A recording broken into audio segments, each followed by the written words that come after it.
Actually, nag-homeschool ako. I got married early to Paul Vincent Guasque. So, yun nga, homeschool ako. And after that, si Peewee, inintroduce niya sa akin yung V-Mobile.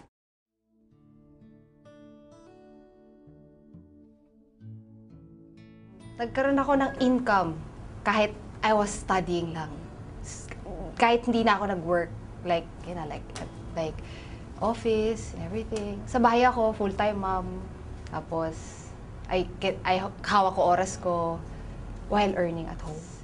Ngayon na nag-V-Mobile kami, hawak na namin yung oras and nabibili na namin yung kailangan namin sa pamilya namin. Hindi na kami like yung talagang hirap na ganito, ganyan, yung talagang budget.